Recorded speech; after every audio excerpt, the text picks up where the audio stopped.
থেকে একজন গুণী শিল্পী, বিভিন্ন এলাকায় তিনি গান গেয়ে বেড়ান।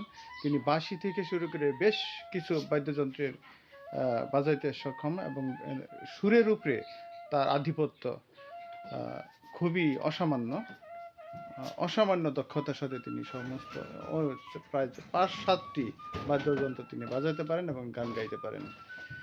তো চাচা, আপনার এই গানের শুরুটা কবে থেকে? শুরু আমার এটা মনে করেন যে আগে আসিল ওই শুনতাম, আমার গান পিপাসক ছিলাম আর কি। এই গান শুনতাম, শুনতে খুব ভালোবাসতাম। এরপর শুনতে শুনতে শুনতে শুনতে আস্তে আস্তে এটার ভিতরে যেমন মনটায় চালু গেছে, কেমন জানি ঢুকে গেলাম গা।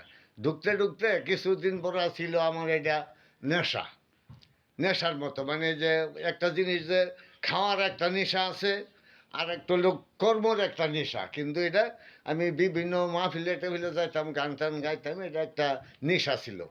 কিন্তু নেশা থাকতে পরে দেখা যায় সংসারের চলার ব্যাঘাত ঘটে। পরে এটা মনে করেন যে আমার পেশার। এটা কত বছর বয়সে আপনি এটা শুরু করছেন? আমি এটা শুরু করছি মনে করেন যে ওই, আপনার বয়স কত ছিল? আমার তখন বয়স ছিল ওই 30-40-এর মতো।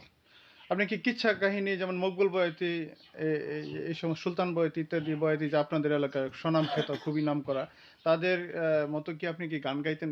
বয়াতি হিসাবে কিচ্ছা কাহিনী গাইতেন? আমি কিচ্ছা গাইতাম না, এমনি গান টান গাইতাম আর কি। এমনি ওই যে কোনো প্রোগ্রামে ওই গানও গাই এমনি।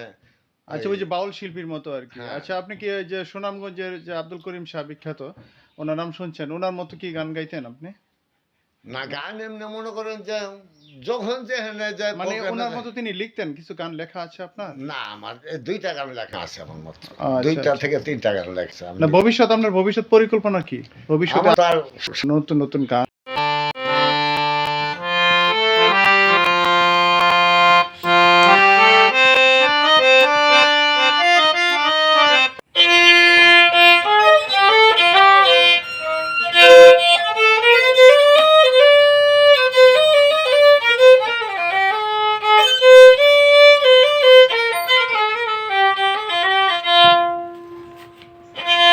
মন থেকে হারিয়ে